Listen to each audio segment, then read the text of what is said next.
Hello, everyone, and welcome back to The Road to an Effective Classroom Environment, the podcast where we explore the people, practices, and perspectives shaping meaningful learning environments for students as well as educators. I am your host, Dr. LaShanta, also known as that classy, sassy consultant. I'm an educator, author, and founder of Lee James Consulting, where our mission is to support educators, teachers, and communities in environments for students and educators. Today's conversation centers around the power of mentorship, resilience, and the role of school counselors play in shaping the lives of students. Let me say that one more time for you. Today's conversation centers around the power of mentorship, resilience, and the role school counselors play in shaping the lives of students. Joining us today is someone very special who has dedicated her career to guiding, supporting, and empowering young people.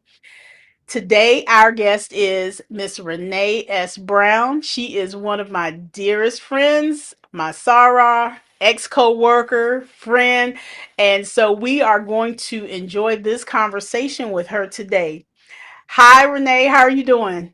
I'm good. I'm good. Thank you so much for having me here today. It is a pleasure. And I just want to tell my guests that I am so proud of Renee and all that she has been doing in her endeavors as a school counselor, as an entrepreneur, as a nonprofit, just everything that she's been doing since we met and we worked together for a year before she left to go to Greenville where she began her counseling endeavor. So it is truly an honor. We have talked about, I've talked with her before about having her on the show. So I'm so happy that she has had an opportunity to agree to come on today. So thank you, Renee. Thank you. Thank you. Ms. Brown is a native of Myrtle Beach, South Carolina, and a proud first generation college graduate. She earned her Bachelor of Arts in Criminal Justice from Morris College and later her Master of Education in School Counseling from Cambridge College.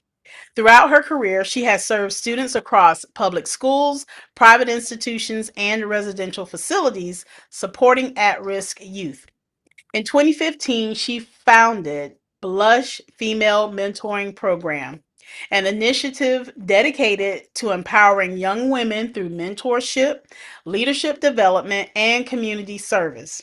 Her life and work are guided by a powerful mantra: if at first you don't succeed, try again. Miss Brown, we welcome you to the show again. And before we get into any questions, you've had some exciting things going on in your life in the past couple of weeks. Can you share that with us? I have. I recently got nominated to be a remarkable woman, and that was through WSPA News Channel 7 here in Greenville.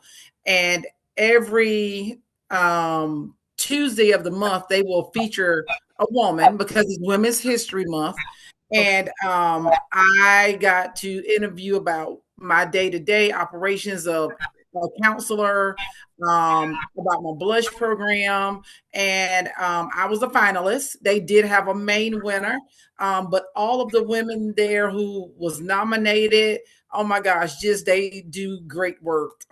Just the same as me. I guess I could brag a little bit because all of them are remarkable. And then I have been on the road just doing a few speaking engagements with some different things. So yes, I've been busy, busy, busy, busy. You've definitely been busy, but that is awesome. Remarkable Woman Award. That is great. I could make a suggestion to them, call it Phenomenal Woman Award, but that's Yes. just me. All right, so we're going to jump into some questions, and so the audience can get an opportunity to know more about you. So, my first question is: you are a proud first generation college graduate. So, how did that experience shape your perspective on education and your desire to support students? Yes. I think so. Just coming up, I was the youngest out of five, and my parents did not finish high school. And even in my remarkable interview, I talk about how my dad wasn't even able to read, and finding that out in middle school, and as I was able to help him do some simple reading teaching to him, that made me want to go and do more for my life and kind of break the cycle. And so I had an older sister who decided to do something similar and to go to college. And I kind of wanted to be like her. And so I did that and I went to college. And as I journeyed through college, I think being a first generation, you have to do a lot of stuff on your own, figure it out on your own. Things like the FAFSA, studying, because I was not the best study person when I was in high school. So I say that as a first generation college student and moving on, when I decided to become a school counselor, I think I wanted to help the person that seemed like me, who just needed that guidance along the way. I started out at a high school working. So I had more hands on with college and career readiness to help students. Um, However, I'm in a middle school now, and I know I don't necessarily help them apply to college, but I feel like I give them what I missed in school because I didn't have the resources in school, if that makes sense. It So I does. think as a first generation college student, it doesn't have to be an awful start. I Mhm. just want to help them um, feel more empowered to apply, to go to college, or wherever they decide to go, whether it's a 2 year or 4 year college. And that is definitely an awesome venture, and wanting to help others, because we know that when you're the first or one of the first in the family to do such an endeavor, yeah, it is like you're walking alone. And so just paving that way for families to know more about how to get Mhm. into college, to go into the military, whatever they decide to do. We definitely see that as a need into, as far as talking more about our own personal experiences to help others out. So while you grew up in Myrtle Beach, so I did a live right before our interview, and talking to our folks in Conway and Myrtle Beach. I said, "Come out and support your girls. You know, you got Right. Conway girl, Myrtle Beach girl. Make sure you show up and listen to this episode once it uploads." So just talking about. Looking at your experiences and growing up in Myrtle Beach, what experiences influenced your decision to pursue a career in counseling? So I think at first it started in the home. Like I said, just playing teacher, wanting to be a teacher, and helping my dad. I think that was one of my biggest influences. And also, when we were in high school and we used to job shadow, I would always go to the elementary school. And it was a special lady, actually, she's from Conway, Miss Andine Campbell, who I used to shadow. And I think she just had influence on me because she was a teacher. She was so kind. And I don't want to start naming names and forget people or not mention them. But then we have like Miss Ann Futrell, who was a teacher growing up. She went to my church.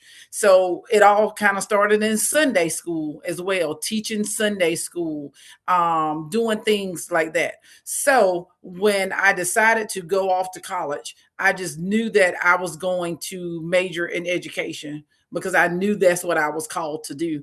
And needless to say, and I had a turning point there because I started out in education as a major, excited, ready to change the world one student at a time. And I did not continue in education because I felt that I was not going to pass the praxis. And we're going to go somewhere, I'm sure, later with this because I got scared. So I changed my major to criminal justice. And when I changed my major to criminal justice, I was like, I still can work with children. I still can work with the at risk. and still be okay because that's who I wanted to help. And lo and behold, it was a great major. I learned a lot. And when I got out of college, I did not want to do anything in that field. And so I made a decision to go back to college and get my master's degree in education because I knew that's where I should have been. So that was my influence.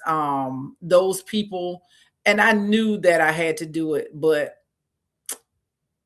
I just wanted to do what I wanted to do at that time and change my major. And sometimes we walk away from those things and we turn our backs to what we know we need to do. And so I'm glad that you were able to make that pivot and to be able to go into education and not necessarily classroom teacher, but you went into the role that best fits you. And we know that even counselors and down to our cafeteria ladies, they teach lessons every day, even though it's not inside the classroom. And so that's what this podcast is about, is just talking about how all educators have an impact on that environment. So glad that you were able to make that pivot and go into education and make those change the lives and make differences, um, be a difference maker in someone else's life. Yes. So your story highlights the importance of perseverance, pivoting, and bringing your own personal mantra and keeping that instilled in your life on a daily basis. And so that leads me into talking about that mantra. If at first you don't succeed, try again. How has this mindset shaped your approach to working with students? Well, first, you said the perfect word, your mindset. If you first don't succeed, try again. I think that with students and having my own um, group of girls with the Blush Club, I think I see a lot of mistakes, especially as young girls. They don't think before they do. And so sometimes they may regret making a decision Mhm. or they didn't study well for that test. And so, okay, you wasn't successful the first time, so how can we do it better the next time?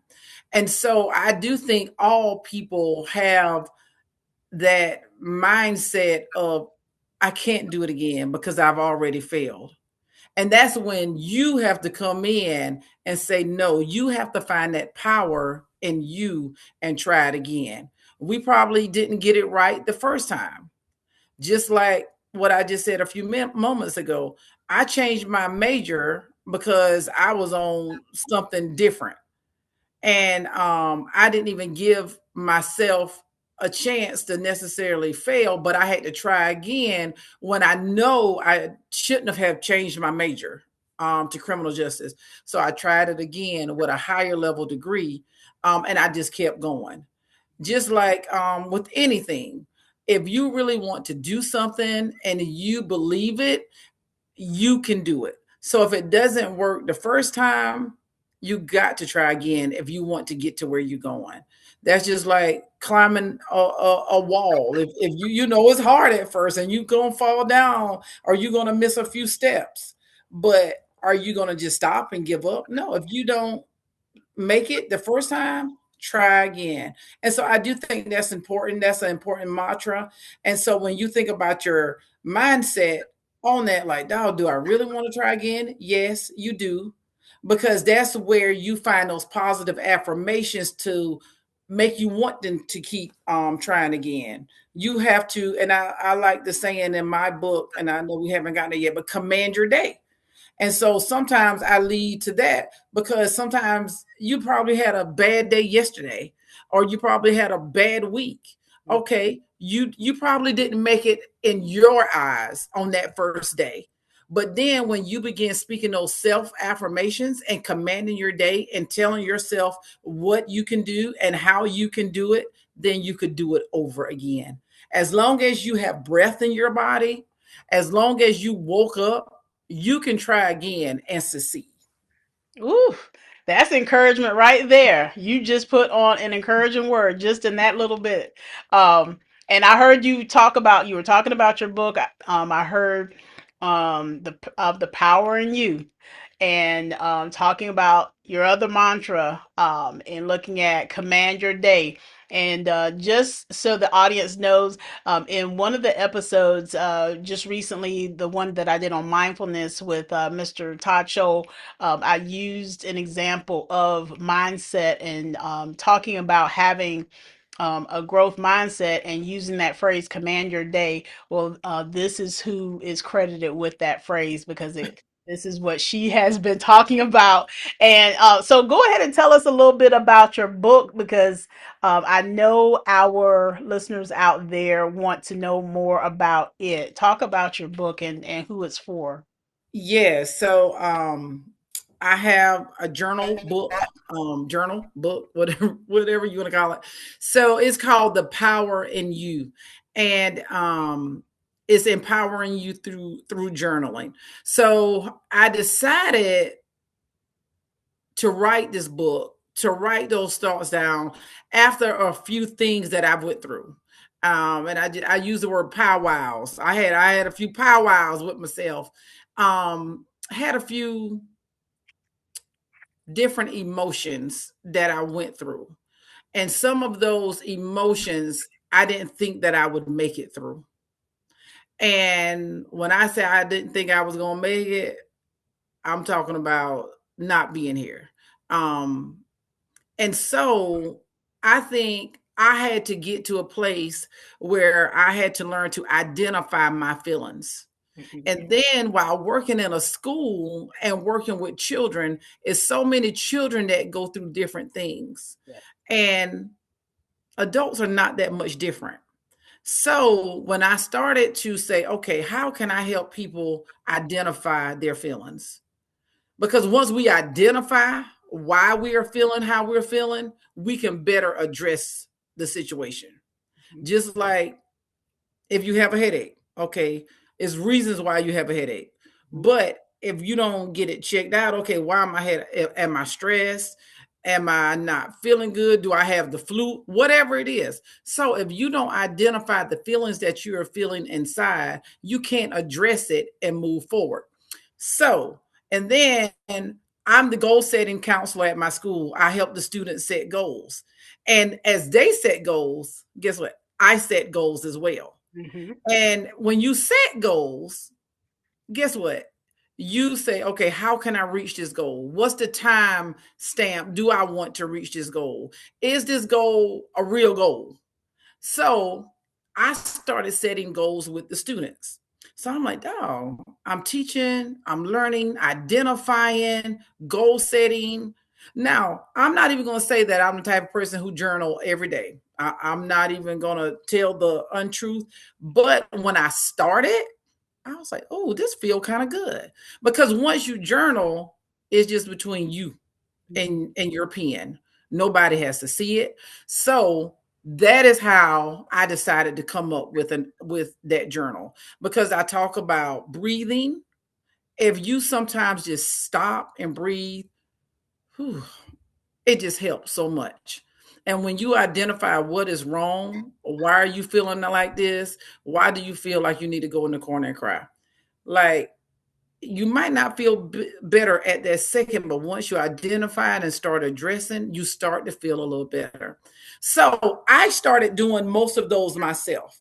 So I said, why not share this with people? It's simple stuff that we do every day. So that's how I became on that journey to write The Power in You. First, I was like, okay, maybe I'll just do this with my students. And then I was like, well, adults go through things too. So why not make it available for adults as well?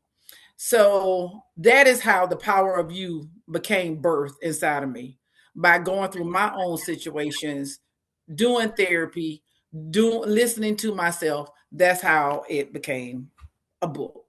Because I want to help everybody. I want everybody to be happy. And I know some days we're not happy. Some days, let's just be real, this is hard.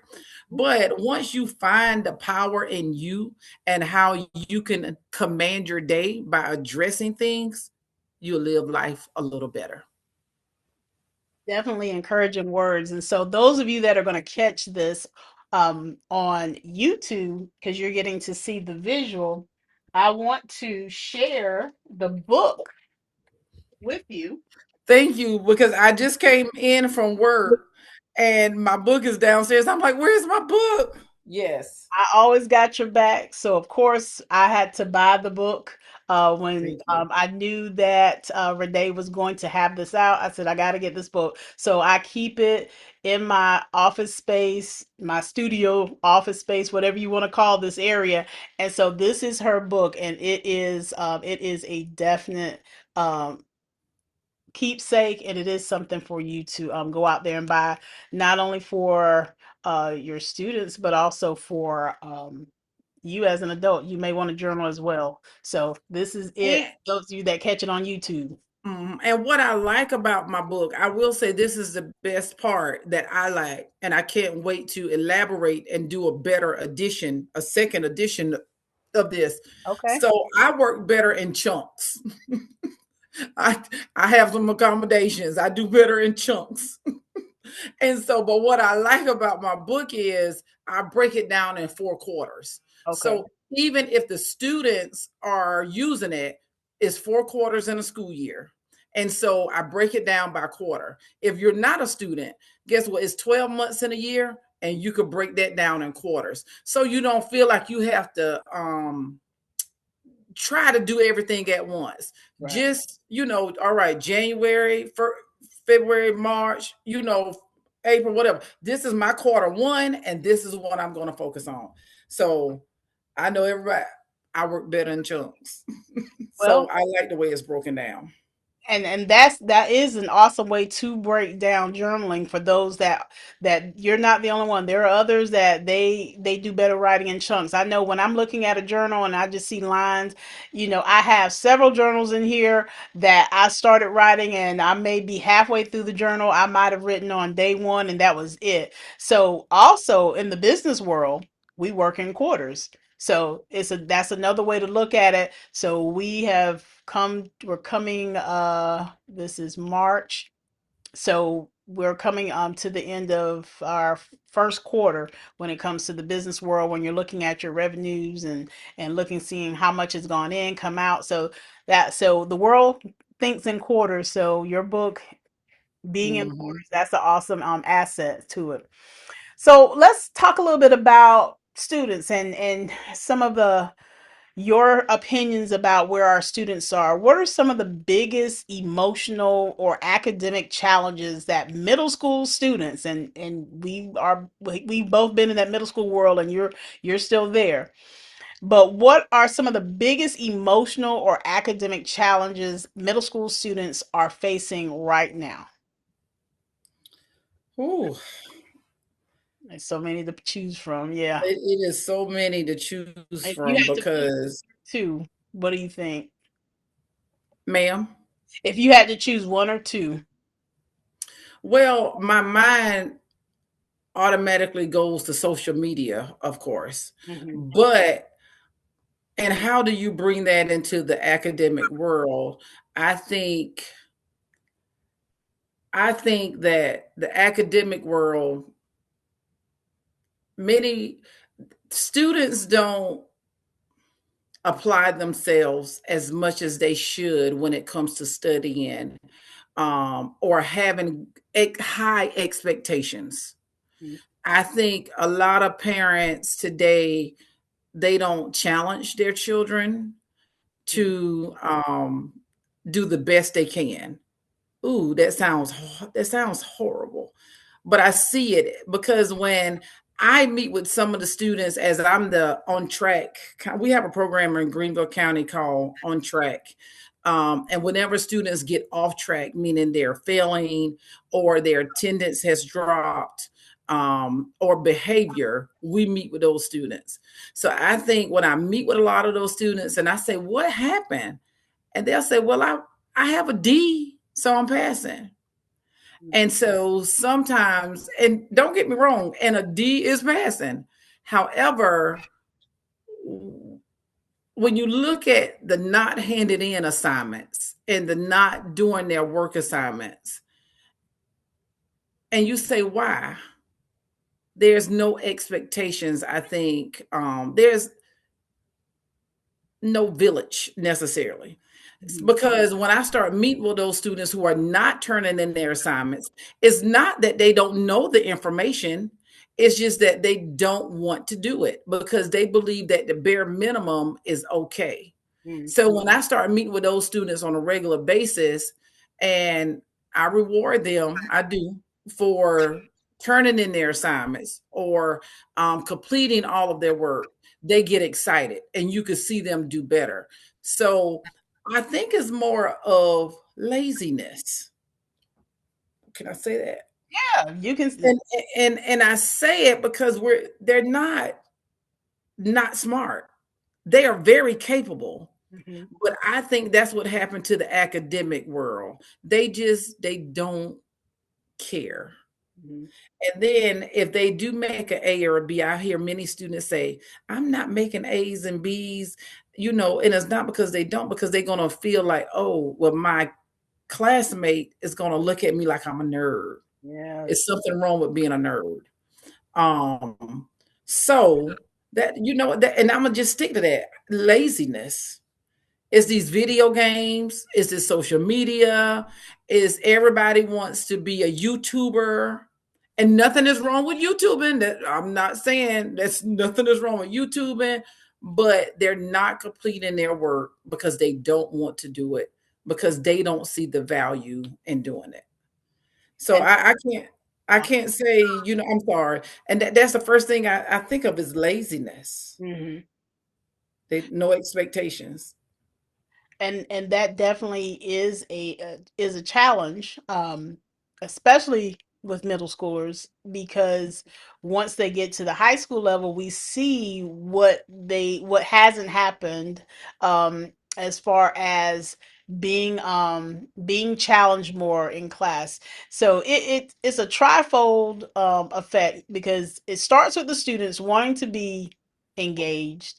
They need to want to be engaged and to put the social media down long enough to read a book, read the assignment, Mhm. apply themselves in class. But it also goes back to the parents being there to support. Whether you work 2 or 3 jobs, your children still need to hear Yeah. from you and Yeah. know that you are there supporting them. And then it goes back to, as far as leadership, inspecting what we expect as far as what are the teachers actually doing in the class. Why are the kids pulling out their phones and doing social media? Is it something in Right. the lesson that's not engaging? So you've hit it. That is definitely a challenge in middle school. Yes. And I'm sorry if you were looking for the answer, like, oh, it's the curriculum from the State Department or No, it's no, the workload. I, for me and what I see right? in my position, students, they understand it. They They do. just don't apply themselves. They do. Yeah, this is all about your opinion and your what you feel, because you are the expert coming in on the show and talking about your point of view. So there you are on the money with what you are saying, and I can agree. I feel like that is one of the challenges, and I will have other guests that will talk about challenges depending on what area they're coming from. So it is all about the perspective you have in the district you're in, the school you're in. Someone else may have a global perspective, someone else may have a regional perspective. So you are right on the money with what you and what you have said. Um, so let's talk about the students who are struggling silently, and they just don't know how to ask for help, or they feel they're going to be rejected if they ask for help. How can educators better support these students who struggle silently? So that can be a challenge. I just did a session at Scamley. Scamley is the middle level conference that they have every year in Myrtle Beach.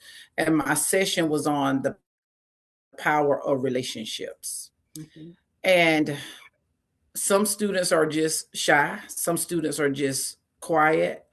But I truly believe that when you begin to build relationships with your students and your class, it may not, again, happen tomorrow or the next day. But when you build that relationship and you make somebody feel safe or you make them feel loved, and it can start as simple as that color looks really good on you. So when you start doing that and showing that you care, I think that is a start to helping that shyness or that quietness um, come out of their shell.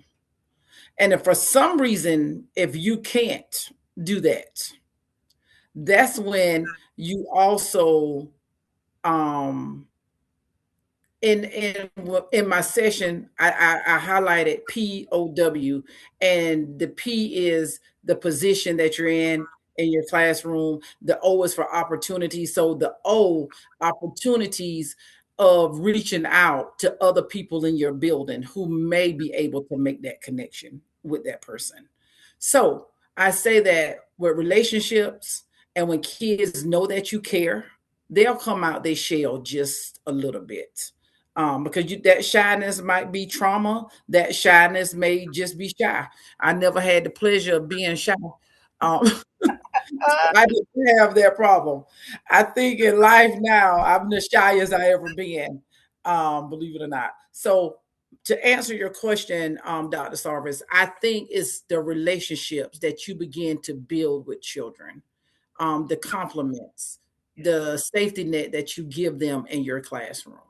I think that's how you start to unpack that shyness or withdrawal from a student and you reach out and help them. And you are on point. So again, those of you that are watching this on YouTube, you saw, the young people are doing this clock. You were on point. You were on point with that. You are in my backyard. I talk about relationships, and it all begins there. So I am in agreement with your comment because the shy child, and believe it or not, I was shy. And even though I was shy, I operated and maneuvered, with, one or two people or whatnot. But it was those teachers. I had teachers that, and counselors, and I had, even the cafeteria ladies that knew my parents. Mhm, They would mhm. bring it up, oh, hey, how you doing? And so it does take building relationships with students in order to help them. That way, when they get to a place where they're struggling, they'll know who they can go to. That's And if right. it's not you, it'll be someone else, teacher down the hall, or someone else that's in that building. So love the comments there. So let's talk about your baby. Not your actual baby, but the Blush Female Mentoring Program. Talk a little bit about Blush. And we know that you founded this in 2015, 2015. 2015. And so what inspired you to start this initiative? So again, I think I do a lot of things because I try to give the child the stuff that maybe I didn't get a chance to experience as a child. So when I started out at the high school, I had a mentoring program at my high school, and it was okay. It was good. Um, and then I made a decision to go to the middle school. So when I got to the middle school, to be honest, it was on my list of duties. It was like mentoring program. That's all it said. It was mentoring program. So I'm like, what does this mean? Like, do I go out and find mentors? Do I create a mentor? But I didn't ask any questions because I was like, I'm new to middle school. I'm good. I'm gonna just bypass that because I need to learn middle school. So I used to have about 5 girls come to my office every morning. Same girls every morning. Relationships just bonding, talking, not just about school, but about attitudes, about life, about home. Um, and so they was like, we should start a girls club. And I was like, I'm not doing it. Like and it's not that I didn't want to. Well, then again, maybe it was. I was new to middle school and I was trying to learn the ropes. And I'm not gonna say I was scared, but it just made sense. So I pushed it off, and I went to a conference. I think this was the SCAPSI conference, the South Carolina Alliance of Black School Educators, and they had a speaker that year, a superintendent, and I don't want to call the wrong name, but I want to say it was a Stevens. Anyway, so when the man was up there giving his keynote, I promise you, I don't know. I just felt like God had came down and he was talking to me. And it was scary at first because he was saying, find your purpose. What's your purpose? What were you called to do? And don't get me wrong, and I know that I have been called to do counseling for students, but I already had that mentoring thing on my brain, and I was like, hmm. And I knew I wanted to help girls, and I knew I already had a head start because I already talked about it. So when I came back from the conference, it was January 2015. Um, I decided at that time, I went to my principal and I said, "Hey, I want to start a girls group mentoring um, thing," and he said, "Go for it." Nice lady, Miss Rosia Gardner. Um, she, oh my gosh, if you from Greenville, you know Miss Gardner. And so she said, "Go for it." So I started with about 12, 12 to 15 girls. Tried to start small, and we had our first meeting end of February because I wanted to make sure I had everything I needed. I found someone to help me because I realized, like, okay, I can't do this by myself. So I met with these girls. Our first lesson was on financial literacy. We taught them how to write a check. I was like, okay, so you know that was a long time ago because people don't even hardly write checks anymore. So we had, in fact, to be honest, I think it was a lunch and learn. So we started with a lunch and learn. And I came in with names. I had about 10 names. I was like, it's going to be called Sister to Sister, Queen Bees. I just had some names. And when I named them, they all looked at me and said, mm-mm.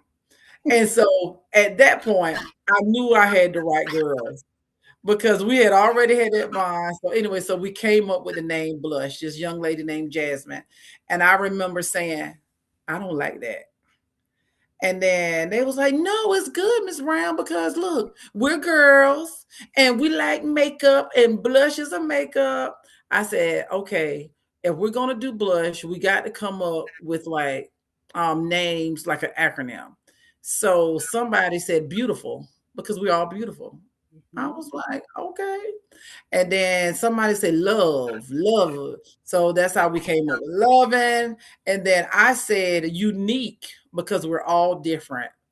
And then we had to work that sisterhood out now. Then we said sisterhood because we are like, okay, people like, okay, that's so anyway, so that's how we came up with the name. So we started with about 15 our first year. That was in February. At the end of the year, we ended with 10 girls, 10 solid committed girls. And we have helped over 180 to 200 girls today have graduated from the program. But the whole purpose of the program is to let them explore things they've never explored. Some students have never visited a college, whether it's a 2-year college or 4-year college. So we try to visit a college every year. Etiquette. If we need to go out on a business dinner, how do we eat? How do we pass the roles? Um, we do financial literacy because we all gonna be ballers one day. You know what I'm saying? Because that's what they want to be. They're gonna be rich. Okay, so how and I have people come in and teach this stuff, interviewing skills. Mhm. because I feel like we don't got away from that. But we teach speech and debate. How do you talk to people? How do you look at them? So skills every day, hard and soft skills on how to be a better young lady. And so I love it. So after we do all of that curriculum, the Ready for Success curriculum, they're inducted and they get a pearl. Every girl needs a pearl. So I talk about them how a pearl is made. Where was it before? All the way deep down in the ocean where they had to dig and they had to get it up and clean it up. And that's why I welcome anybody, because some come in brokenhearted. Some come in with different backgrounds. Some of them coming in feeling not pretty or not loved. And so that's what Blush tried to do. We get those girls, we clean them up, and then we give them that pearl and let them shine as the young women they are. And then I try my best to follow them into high school. I just started that maybe 3 years ago. And every senior who has graduated from the program in middle school, we give them a toiletry basket at the end of the year, whether they're going to college, military, or straight into work. We just give them a little basket to say, hey, we remember you from middle school. And if you need anything, let us know. So, but we are growing. We are at 3 schools right now. And it may seem small, but I try to put things on Facebook. We have a website. Um, Hopefully, we'll be able to give a scholarship soon. But I try to keep in touch with the girls and encourage them as much as I can. We have girls who go to college. We have some girls who going straight into work, and that's okay. Um, so that's how it all started. I get so excited because You're fine. I'm not saying that I didn't have that connection with people as a teenager, because I've had some connections with and I don't want to start naming the names, but I just think of Miss Goins from Myrtle Beach, Miss Schofield from Conway, as we talking. The way they took us in for JTPA and they taught us those resume skills and different skills. And they took us on college visits. Um, and I just love the way those two, and I said, because they made you feel love, whether they knew that whatever about your background. And Miss Schofield gave the best hugs. Gosh, she gave the best hugs. And I've never been a hugger, but I'm a hugger now. So I just want to make those students feel loved. Now, they sometimes laugh a lot and get on my nerves. So, That's but I, that's look, but I'm that's the question, beside them. isn't it? I'm gonna stick beside them. There you go. They need you. Those girls need you, and you've been doing a wonderful job with them. So it's been almost 11 years now. I think Yes. 11 years. Yeah, it's been 11 years. That is a story by itself. We could have spent the entire time just talking about Blush, because I know that's been your baby for so long, and just seeing the number of girls that you have impacted, it's great. You're making that impact. You're making that impact in Greenville, and just all the speaking engagements you go on. You are telling stories that are encouraging other young girls and women in order to just go further and to be better. And so I love it. Like I said, I'm so proud of the work that you have been doing. And you mentioned Miss Schofield. That may be another person that our listeners get to hear from, because I'm going to hit her up after this, because I forgot we had that connection and we both know her. So, Ms. Schofield, if you're listening, I will be hitting you up later on, because you may be the next one on the episode. So, but I love Blush. I love the work that Blush is doing, and so as we promote this segment, there will be information shared about if you want to get in touch and help to support. It's a nonprofit, so if you want to support and give donation so that the money does go to the girls as far as the different events that they go to, and as well as the toiletry basket that they get their senior year, and there's so many things that that can be done with the proceeds. So if you're wanting to donate, that information will also be available in the promotion of this episode. So just wanted to let you know that. Um, so staying in that same vein and looking at blush, um, and you've kind of touched on, the importance of mentorship and why it's so important for girls and for young women. Um, and you've talked about how you've seen the impact just on in within the girls that you have personally been a part of their lives from middle school on up into high school. Where do you see blush going? Where do you see blush in the next 10 years? What do you want to do beyond what you're doing now? What do you see for blush in the next 10 years? You know, sometimes when we make goals, we laugh and say, that's not going to be possible, Mhm, or I can't do that. mhm, And I think that's why it is so important to command your day. And so, and I start with that because do I have a 10-year plan? I'm just going to be honest. I don't have a 10-year plan. I got about a 3-year plan. okay. But I told someone today, we had a SIC meeting at our school, and they were just saying, oh, they was talking about the Remarkable Woman Award and the things that I do. I said, yeah. I said, hopefully someone will be able to see it and at least start out with a grant donation for $2 million, and when I retire, I could go ahead and take Blush on the road, creating different blushes in different cities, different states. So you know what? That's what I'm going to say.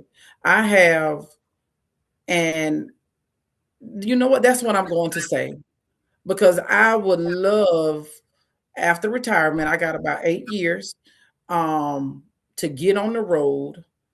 And when I say get on the road, it could be virtually or it could be on a plane or a driver, and start creating different blush chapters where we can have a bigger impact on supporting more girls learning skills and different things like that.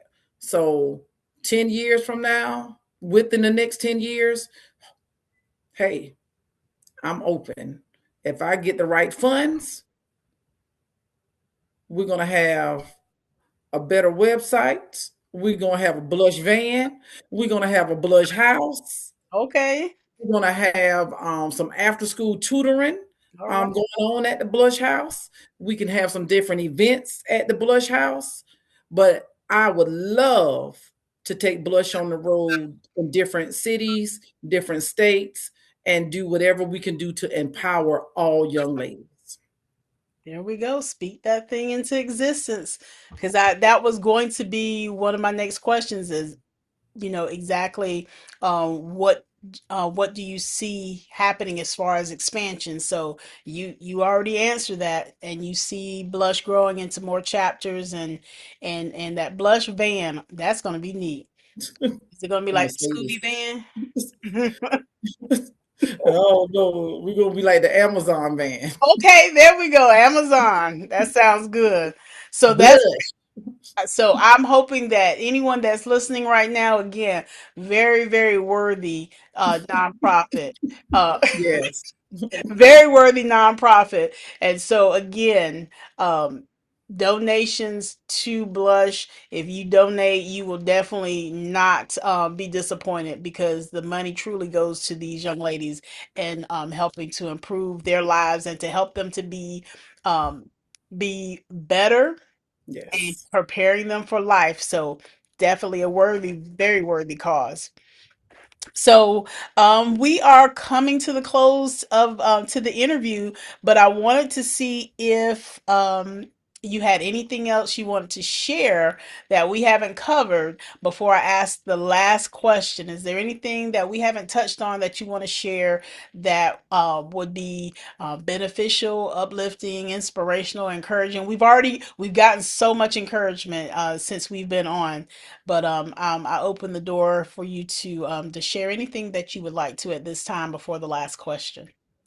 Um, just thank you. And if any parents are watching, I'm sure you probably have a lot of educators watching. But just communicate with your parents and tell them, hey, have an open dialogue with your children.